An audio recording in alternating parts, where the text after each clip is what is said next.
Три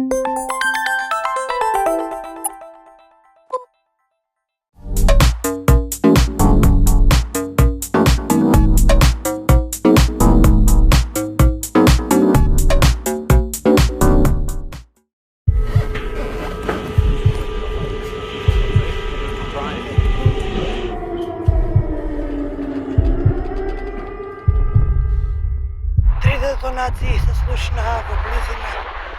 No home. I don't have home.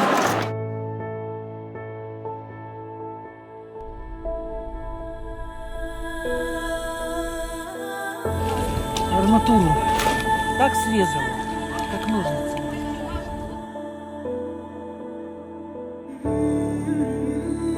Страждають люди, гинуть діти.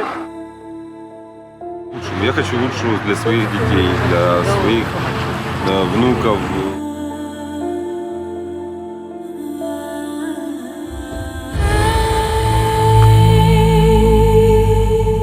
Хоч надан да стрела.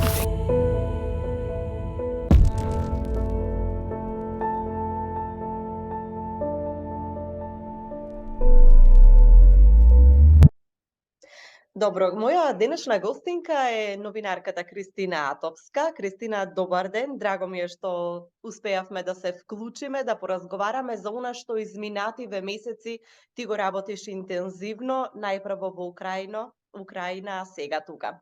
Имено Кристина е, ако не се лажам, единствената новинарка од Македонија која беше во воените жаришта во Украина и оттаму известуваше. Кристина, точно ли е? Така е, Сузана, пред се благодарам за поканата. Многу ми е драго што ќе гостувам на вашата телевизија.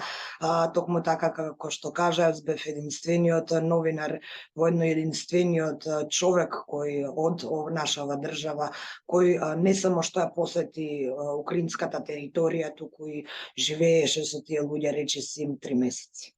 Кажи ми, како се случи ти да заминеш за Украина? Предпоставувам дека имаше некакви конекции, врски кои што ти дадоа информации како пред се можеш да заминеш во Украина, која што во тој период беше навистина почеток на војниот конфликт, навистина непознато и интензивно, така што може ли да ни објасниш како стигна ти до Украина? Пред да оди новинар во таква завојувана држава, секако дека мора да има контакти од теренот. Задолжително она што е пред се најважно и најзадолжително во кога се пакуваме или кога тргнуваме натака, е да имаме барем минимум еден човек на кој што можеме да му се јавиме во, како што велиме ние, најлошо можно сценарио. Ни треба логистика на терен, но пред се информативна и како што кажав, овој еден човек кој што има можности некакви или конекции и со домашни и со странски организации кои што може да ни помогне буквално во најлошо можно сценарио. Останатото се таму контакти кои ни служат за да не известуваат за сите промени кои се случуваат, бидејќи тоа е војна, промените се случуваат од минута во минута, она што важело пред една минута повеќе не важи, така што мора да ги имаме тие луѓе на терен кои барем ќе не информираат или брифираат за тоа што се случува. Мора да знаеме какви се законите, каква е новата легислатива таму, какви правила важат за секако да не паднеме и во друг вид неволја, тоа е правна неволја, па не дај Боже да завршиме и во затвор за нешто, за тоа што сме направиле нешто што не смееме, но најважно од се е секако заштитата на сопствениот живот, во некои делови од Украина и навистина не се знае што се случува или каква е состојбата, не се знае каде ќе падне бомба, каде ќе падне ракета. Во тие градови малку поинаку се функционира, но во секој случај пред тргнување на такво место мора да се има некаква логистичка поддршка од терен. Јас конкретно имав некои 6-7 луѓе на кои кои што можев да им се јавам во случај на различни непогоди и уште неколку луѓе кои ме информира и ме брифира за сите настанати промени на теренот. Кристина, тоа е веќе во периодот кога стигна, но како стигна до Украина? Мене ме интересира дали тоа беше на твоја иницијатива. Ти ги најде контактите, новинарите, колегите, предпоставувам и други твои извори во Украина или стигна покана до твојата редакција па ти се пријави или беше избрана? Не, тоа беше исклучиво моја желба. Јас често велам, никој не може да ве прати во војна и така е, никој не може да ве прати во војна, се работи за највисокиот степен на ризикот по сопствениот живот, така што сите кои бевме таму и колегите кои што се уште се таму, сепак се работи за слободна волја. Војните репортери, јас што току почнав, но војните репортери можам да кажам дека навистина си ја сакаат својата работа, иако работат во можеби најнепријателската средина, сепак тоа е еден порив, една љубов кон професијата и воено е највисокиот предизвик, најголемиот предизвик во новинарството. Така што сето тоа беше на моја иницијатива, иако имав многу отпор, бидејќи сите се плашеа овде да ми дозволат или да ми помогнат да заминам, но ета, сепак на крајот ги убедив, морам да кажам дека јас во моите студентски денови имав и добри обуки за воено новинарство, така што не ми е непознато што би требало да се случува таму или како се работи или што се правилата за функционирање на еден воен репортер во конфликтот, но тешко беше да се убедат сите луѓе од овде да се согласат, да ме пуштат да одам, таму сите контакти јас ги најдов. Можеби мојата предност е што членував во една студентска организација пред 15 години во најубавото време од животот во тие студентски години, па познавам многу луѓе низ Европа и токму тие контакти ми помогна да стигнам до овие контакти подоцна кои ги споменавме пред малку. Велиш дека имаше разубедување, предпоставувам и од семејството, можеби и од колегите кои што не се биле сигурни дали треба да се замине во оваква ситуација во Украина, затоа што сепак станува збор за и подалечна земја, каде што немаме сепак многу контакти, не е во обкружувањето. Така е, Сузана, навистина беше тешко да се уведат, пред се морав да го разберам стравот кој го чувствуваа сите околу мене, вклучувајќи и моите родители, но сепак мојата желба и мојата љубов кон оваа професија се поголеми од сите тие отпори кои ми пристигнуваат по пат. Беше ли предизвик да се стигне до Украина? Затоа што имаше затворени граници, имаме една сепак воена состојба во државата, па колку патуваше? Како беше твоето патување до таму? До Лвив можеби не е толку тешко да се стигне, но движењето понатаму во оние поопасни делови е дефинитивно претешко, во некои случаи можеби и невозможно. Стигнав до Варшава со авиона, потоа автобуси и возови, она што најмногу функционира во Украина е железничкиот транспорт и најмногу луѓе патуваат со железница, но има делови каде што тој не функционира, тоа се оние градови кои што се под константно бомбардирање.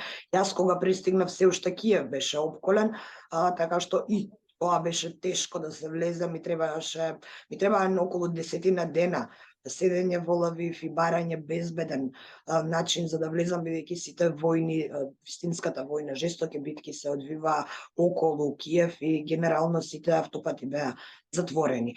Сега железничкиот транспорт, кога ќе падне мрак, ги менува рутите, патува во комплетен мрак од безбедносни причини, така што постои начин да се влезе, но е опасен. Во оние градови како што беа Херсон, Миколаев, сите што беа под константно бомбардирање, таму не е возможно да се влезе со железнички транспорт, бидејќи тој не функционира. Единствен начин да се влезе во таквите градови е со локалец кој знае тајни, скришни или алтернативни патчиња за влез во градот. Се остана, тоа е практично самоубиство. Дали ти патуваше така? Локален граѓанин те принесе до Киев или пак со колеги можеби се организиравте?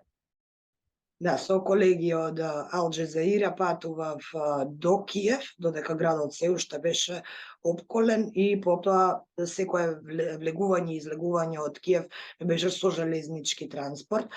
Освен еднаш кога бев да видам што се случувало на Житомирскиот автопат, таму бев со локалец ден откако се повлекоа русите од истиот, а во Харков и првиот и вториот пат кога се вратив во тој град, се вратив со автомобил и со локален жител кој ме внесе практично во градот, а потоа и со чии напори успеавме да организираме, односно да ги натераме колегите од Харков да ни организираат и да ни дозволат да одиме, односно да ги земат сите оние дозволи кои се потребни за да стигнеме и до првата линија на обрана. Обично новинарите се трудиме да имаме ексклузивната вест, па дури кога станува збори за вакви ситуации. Меѓутоа, каква е соработката и колку е важна соработката со останатите новинарски екипи на терен кога станува збор за воено известување? Како што кажа странците таму, странските новинари сите се фокусирани на тоа да земат ексклузива, така што соработка помеѓу странските новинари меѓу себе не можам да кажам дека има на задоволително ниво, тоа не е случај. Новинарите можеби ќе се соберат да се дружат, но кога станува збор за работата, тогаш постои една навистина голема конкуренција во која што предност имаат секако најголемите и најбогатите медиуми, еве така ќе кажам, бидејќи токму тоа и се случува на терен. А што се однесува до нашите украински колеги, да, од нив може да се очекува добра соработка, тие разбираат зошто сме таму, особено разбираат, барем за мене има разбирање кое што доаѓа од сиромашна држава, од посиромашен медиум, значи ние не сме глобален медиум, интернационален медиум кој што оди таму со неограничени ресурси, така што можам да кажам дека има разбирање, ми помогнаа во многу работи и во многу места да влезам каде што без нив не би можел.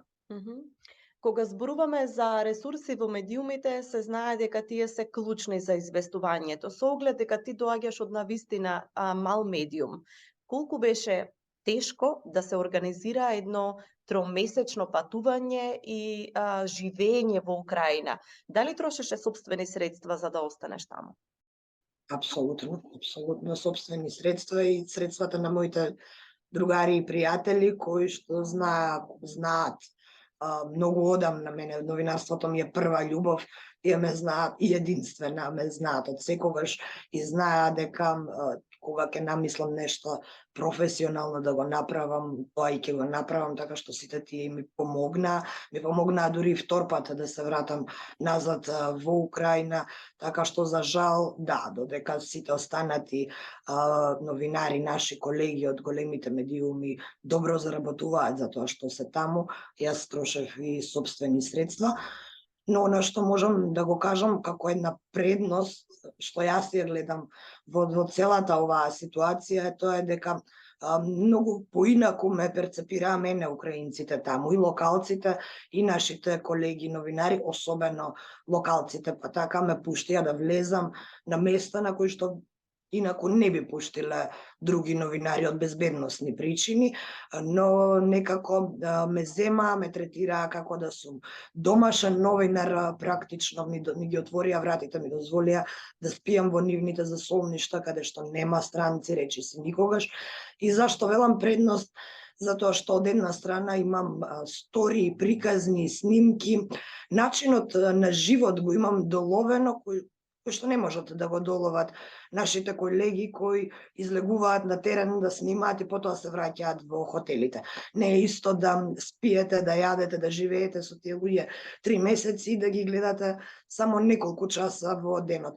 Така што од тој аспект и сум благодарна за тоа што навистина имам еден ќе го наречам ексклузивен материјал или нешто што не може да го видат другите новинари, а тоа е изворно како изгледа да се живее во една таква околност и под едни такви заканувачки околности. Па, бидејќи си поминала доста време со украинците во тој период, може ли да ни споделиш искуства како изгледа еден ден во такво подрачје во Засолниште?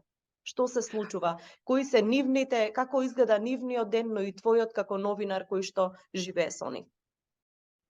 Нивниот ден изгледа многу работно. Во тие засолништа се носи хуманитарната помош, такви беа 6 во Киев, целата хуманитарна помош, целата опрема, се што пристигнуваше во тие денови беше носено и транспортирано прво во тие засолништа, таму луѓето работат, ја преземаат цела храна, тоа беше единствен извор на храна во тој момент во Киев, бидејќи се останато беше затворено, така што нивниот ден изгледа многу работно. Да, изгледа буквално како да имаат работа и да немаат време да мислат многу на војната. Јас излегував, работев, повторно се враќав во тие засолништа. Навечер се запечатуваат вратите и со вреќи со песок, и со лимови, прозорците исто така, и луѓето се прибираат подземја. Подземја има направено и простории за дружење, така што можеа младите луѓе да седат во една просторија и некако да се занимаваат дали со карти, дали со некакви игри, да не мислат баш до толку на оно што се случува. Надвор можам да кажам дека подземја се чувствував безбедно, некако се чувствувате безбедни кога спиете под земја и кога знаете дека ништо не може да удри во зградата. Тоа не беше случај во Харков. Тој град, например, не е наменет за живот под земја. Сите згради се премногу стари згради, не се тие подруми воопшто не се прилагодени за човек да може да седи или да спие, така што вистинскиот ризик, вистинската закана, вистинскиот хорор го почувствував во тој град. За тој град можам да кажам дека навистина сум импресионирана од луѓето кои решија да останат таму. Токму и тоа е фокус на филмот, документарниот филм кој го направив за Украина. Повеќе акцент им дадов на луѓето кои решија да останат и да живеат под бомбите. За мене тоа е импресивно од многу причини. Тие луѓе стануваат наутро, го чистат оној хаос што е направен во текот на ноќта од силното бомбардирање, продолжуваат со животите како ништо да не се случува додека во моментот паѓаат бомби. Но она што е многу тажно е што дури децата, малите деца се навикнати на целата оваа ситуација. Се сеќавам првиот пат кога влегов во Харков, беше ден, имаше едно детско игралиште пред зградата во која што бевме сместени, преполно со деца, додека паѓа војни бомби во други делови од градот. Сите ние возрастни кога влеговме внатре, почнавме да се штрецаме на некој начин, но децата беа толку навикнати што само продолжија да си играат, буквално ги игнорираат бомбите и ги игнорираат тие звуци, што од една страна е навистина многу тажно. Навечер исто така животот е лотарија, преживувањето е лотарија. Никогаш не знаете во која зграда ќе падне проектил и ќе падне бомба, затоа што таму се стрела буквално на се. Нема некоја цел.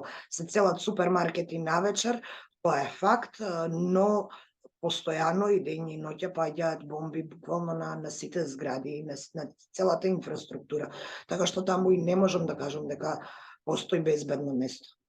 Кристина, имаше ли момент, бидејќи престуваше навистина во опасни места, во кои што си кажа што направив, зошто дојдов тука, или кога си таму е навистина друга перспективата и тогаш се губи тие прашања исчезнуваат за сопствената безбедност? Сепак мислам дека сите тие прашања се исчезнати уште пред да отиде еден новинар таму. Некако имаат сосема друг мајндсет новинарите кои се таму на терен. Еве првиот ден во Харков, и додека паѓаа бомби околу мене, а имав работа, бев на терен и снимав, некако ми беше логично да не се плашам, немав некој страв кај мене бидејќи имав фокус на работата, така што фокусот на работата е она што сите не води низ денот. Можеби е трагично, можеби е многу страшно навечер првите 2-3 вечери додека да се навикнете на сето тоа, така што првата вечер во Харков, да, моментот кога немав работа, кога немав на што да бидам фокусирана, кога камерите се изгаснати, да, тогаш помислуваш малку дали случајно овде ќе удри, дали ќе ја преживеам ноќта, но генерално новинар кога работи на терен ги нема тие стравови. Велиш дека во твоето универзитетско образование си имала обуки за воено новинарство, но колку тие беа доволни за да те подготват со она што се соочи на терен? Или потоа можеби добиваше некаква подука, некои насоки од поискусни колеги од Украина или од останатите земји? Дали постоеше солидарност во таа смисла, да добиваш насоки во движење, во како да реагираш, како да се однесуваш, со каква опрема за лична заштита беше? Имаш ли набавено? Да, голем дел од работите веќе ги знаев во теорија, но сепак имаше и работи кои ги научив за праксата од моите колеги на терен. Например, додека бевме во Лавив со една данска екипа, кога разговаравме за нивните претходни искуства, за нивното известување од Сирија, Кабул, Иран, една работа што тие ја кажаа подоцна, ја сватив здраво за готово кога стигнав во Харков, а тоа е дека не можеш да си дозволиш да не спиеш. Ако не спиеш навечер, колку и да ти е страв, не си способен да работиш следниот ден и си го дополнително сам си го ризикуваш животот. Тоа беше една од работите која што можеби не ја знаев од моите обуки, затоа кога пристигнав до Харков и кога ми беше страв првата вечер што да правам, дали да спиам, дали да не спиам, се сетив на тој разговор и реков да, мора да спиам затоа што утре ќе бидам неспособна за работа. Инаку голем дел од работите се учат во обука, се учат во каков случај како да се изреагира. Зошто е важна обуката? Затоа што има моменти, навистина има моменти во кои што треба да действуваме спротивно од своите инстинкти. Иако инстинктот е главно средство, главната, она што најмногу не спасува на терен, сепак постојат такви ситуации, например, ако проектил удри во вашето возило и подоцна излезат луѓето и бегаат, секогаш инстинктот вели да трчаме каде што трча толпата, но правилото вели да трчаме спротивно од толпата. Истото важи за војна, но истото важи и за терористички напади, бидејќи оној кој пука секогаш цели да дофати поголема маса на луѓе, а како што кажав, инстинктот ни вели дека треба да одиме таму каде што оди масата, што е сосема погрешно. Така што и двете комбинирано, и можам да кажам и колегите во Харков кои од почеток веќе живеат, исто се многу љубезни и многу сакаат да им помогнат на сите останати, особено на оние кои одат прв или втор пат во војна. Во еден период се вклучуваше речиси секој ден во утринскиот брифинг. Колку е напорно, дневното новинарство е и онака напорна работа, но кога си во воени подречја, тешко ли е да се обезбедуваат нови информации, навревени информации и точни, проверени, за да имаш во буквално секој ден нешто ново и корисно да се принесе на јавноста? Јас пак ја кажам, толку многу ја сакам својата работа, што не ми е тешко да ја работам. Единствено што беше тешко е токму ова последново што го кажа Сузана, а тоа е да се проверат информациите. Тоа е практично невозможно од терен ако разговараме за оние изјави и за информации кои пристигнуваат од официјалната страна или официјално од државата. Не е тешко да се раскаже што сте виделе преку ден, со кого сте разговарале, но проверката на информациите е навистина тешка, бидејќи се е еднострано во оваа војна и тоа сите новинари го забележуваат, затоа што едноставно има блокада од двете страни за да се дојде до информација до другата страна.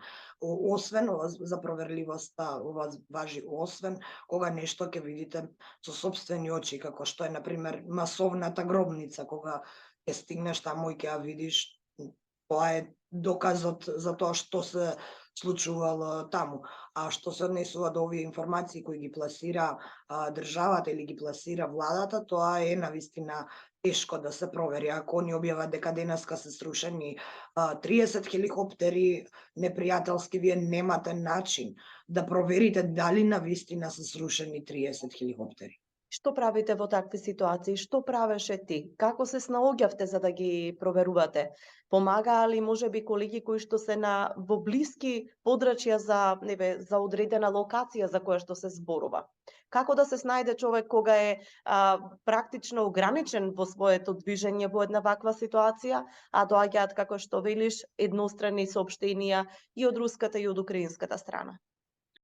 Нема многу начини на проверка, се што можеме да користиме како извор е од колегите кои се внатре во тие градови или внатре во тие подрачје.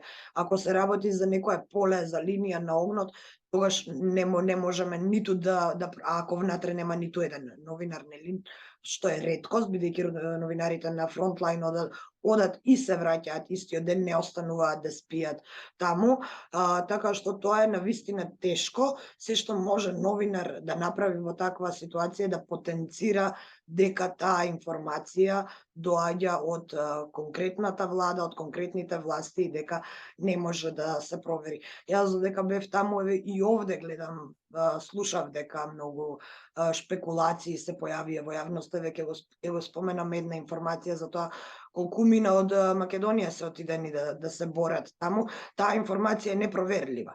Така што секое тврдење за бројката колку се е паушално тврдење. Некои работи едноставно во овој момент додека трае војната е невозможно да се проверат. Рече дека се врати втор пат во Украина, дали тогаш беше со намерата да се сними документарниот филм или дел од материјалите веќе ги имаш уште со првото доаѓање, со првите известувања? Како се создаде во тебе таа идеја и потребата, она што го виде таму, да го преточиш во едно документарно филмско дело? Вред не е се што снимив за објавување на медиум. Има навистина вознемирувачки снимки, ние како утринска моравме да внимаваме во тој термин да не пуштиме нешто што е невкусно, за разлика од таа медиумска состојба. Филмот е нешто сосема друго, сметав дека мора да остане, дека треба да остане некаков запис, зошто е овој филм важен, барем според мене, а тоа е затоа што навистина во него има снимки и докази за извршени злосторства против цивили. Таква е масовната гробница, цела Буча, впрочем, сите оние тела по улици, малтретирани луѓе, секако имаме и снимки од остатоци од касетни бомби, кои исто така се забранети во меѓународното право. Така што има многу сегменти зошто сето она што е снимено требаше да се претвори, односно да се направи во филм на кој што ќе му дадеме една многу поинаква димензија од само известувањето од таму. Некои работи што не беа возможни да се видат во известувањата, ќе ги видиме сега во филм, инаку немав од првиот пат. Првиот пат не стигнав до Харков, влегов само во окупиран Киев, секако и во Ирпин и Буча. Еден ден од како се повлекоа русите го снимив цел тој хорор, но сепак не беше приказната целосна се додека не отидов во Харков. Харков отидов исто така второто мое враќање во Украина. И секаква форма на изразување, секое друго сценарио би било само за главниот град и за луѓето од главниот град. Јас сакав да доловам и како живеат луѓето кои не се во главниот град и како живеат луѓето кои се изложени на константно бомбардирање. Зошто кажав импресивен, од 1,5 милион жители во тој град остана 1 милион жители внатре. одлучија да останат со своите мали деца и да не го напуштат градот. Сепак мислам дека тој еден сегмент е можеби најмалку представуван во сите воени документарци кои сме ги гледале. Сите се базираат повеќе или на луѓето кои што се раселуваат, на мигрантите или на она што е фронтлайн само покањето. Не, ова е филм и за сите ние, и за сите тие опфатени се во некаков сегмент, но акцентот е ставен на тоа како функционираат и зошто луѓето решиле да останат и да живеат во град во кој што преживувањето им е лотарија секоја наредна минута. Кога се видовме последниот пат, рече дека имаш голем материјал и дека е тешко да се селектира, да се избираат деловите кои што треба да влезат во документарниот филм. За колкав материјал од прилика станува збор да доловиме, со што располагаш и колку треба да трае всушност филмот? Имам повеќе од 15 часа материјал, што е навистина многу. 3 месеци таму ги поминав во снимање, а филмот сме, мислам, по правилата некој филмски, документаристички, не би требало да трае повеќе од час и половина и навистина беше тешко да се избере што да се стави во тој час и половина.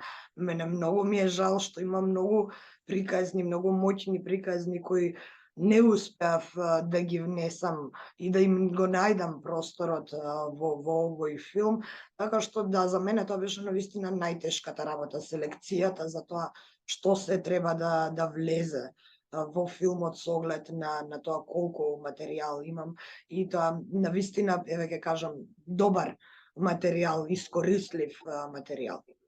Кој работи со тебе? Кој е тимот кој што го подготвува овој документарен филм? И има ли некаква поддршка, затоа што сепак ова не е едноставно и ова е скапа работа, па како се снајде за финанси за да можеш да го заокружиш ова дело?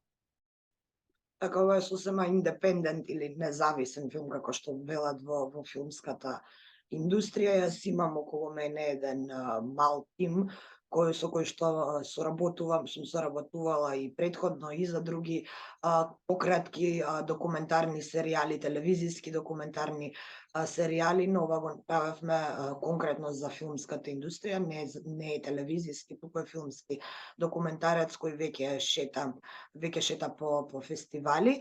Мојот тим секако прво мора да му се заблагодарам и на Сашо Ордановски кој дозволи пред се да отидам, но мојот тим кој работи на овој филм е продуцентот Виктор Петрески, кој тој е мој најдобар пријател, кој исто така ми помогна и да ги најдам финансиите, потоа монтажерката Мајда Бошњак-Атанасовска и секако имам еден украински колега кој се јавува како копродуцент, Александар Недбаев. Огромна благодарност до него затоа што оние снимки од подруми со луѓе со врзани раце кои што се важни затоа што се доказ за злосторства против цивили, ми ги обезбеди токму тој, бидејќи мене не ми дозволија во Буча да влегувам внатре во куќите од безбедносни причини, тој имаше некакво обезбедување или некаква логистика со која што можеше безбедно да влезе, бидејќи таму се плашат секако дека има оставени бомби, што потоа се покажа и како точно. И на крај музиката ја правеше нашиот композитор Златко Оридјански, него го поздравам, тој во моментот живее во Тирана, но тоа не го спречи да ни даде музика за филмот, кога слушна дека е готов, секако на драго срце ни се понуди да ни ја искомпонира музиката. Рече дека филмот веќе патува по фестивалите. Еве накратко, каде се представен и кога ќе биде прикажан во Македонија? Така, Сузана, ние се уште размислуваме за датумот на прикажување. Аплициране на преку 100 фестивали, се уште само што почна филмската година да кружи. Светска премиера се уште чекаме да видиме на некој од поголемите фестивали ќе дадеме, а досега има 6 први места, 6 победи, едно почесно спомнување и уште 7 други селекции, а кај нас се планира, барем такви ни се сега за сега плановите, најверојатно околу 24 февруари, околу денот кој би значал годишнина од почетокот на војната, но како што кажав, далеку е февруари. Се уште калкулираме со тој датум, сепак зависи каде прво ќе биде прикажан. Знаете, поголемите фестивали бараат светската премиера да имаат прво таму, а подоцна дозволуваат филмот да се прикажува и дома, но ако се оди по план, мислам дека веќе во февруари ќе има и домашна премиера. И сега во сето ова, моја најголема желба би била, доколку би можел мојот украински колега да ја напушти државата и да дојде барем за овие настани, барем за премиерата, би била многу среќна, иако тоа е малку тешко изводливо, затоа што знаете, таму не им дозволуваат на мажите да ја напуштат државата. И сосема за крај, на кој начин те промени професионално и лично ова искуство? На секаков, навистина на секаков. Спиење под бомби толку долг период, одење до фронтлайн, живење со тие луѓе, сето тоа остава и нормално, целата таа гледка, тој траор, смрт и сето тоа навистина го менува човек од корен. Че кога разговараме за промена, јас сум вратена како комплетно друга личност. Особено, повторно се враќам, бидејќи тие ми се најмногу во импресија луѓето од Харков. Тие луѓе се будат на Сабајле, имаат само една мисла. Само се среќни што се живи и тоа е се. И кај тие луѓе не можете да забележите плачење, тресење, било какви негативни психолошки состојби. Тие луѓе се однесуваат како ништо да не се случува, иако може во секој момент да умрат. Начинот на кој што тие живеат, заборавањето на грижите на се останато, затоа што има само една грижа да се преживее, некако многу прави поинаку да го сваќаме животот од после. Од како се вратив и во обичаени ситуации кои што обично би ме изнервирале, сега можам и да не ги исперцепирам, затоа што си велам, леле, како си можела за ваква глупост да се нервираш? Тоа повеќе не постои, бидејќи има една многу поважна работа, многу повозвишена работа, а кога ќе ја почувствуваш на своја кожа, после тоа само ти останува и те води само таа. Секогаш сега веќе се будам и јас со помислата, среќна сум што сум жива. Не се будам со сите проблеми, леле, сега треба, ова ме нервира, така што многу ме промени. Генерално како човек, буквално се вратив како друга личност. Кристина, ти благодарам за споделеното искуство, за она што успеа да одвоиш време да разговараме за твоето патување и известување од Украина, но и за подготовката на документарниот филм. Се надевам дека ќе го пропатува светот и дека сведоштвата за патењето на народот од Украина ќе го видат многу луѓе и ќе го препознаат твојот труд. Сузана, благодарам многу за поканата, навистина ми беше драго денеска да бидам твоја гостинка и се гледаме на премиерата. Се гледаме секако.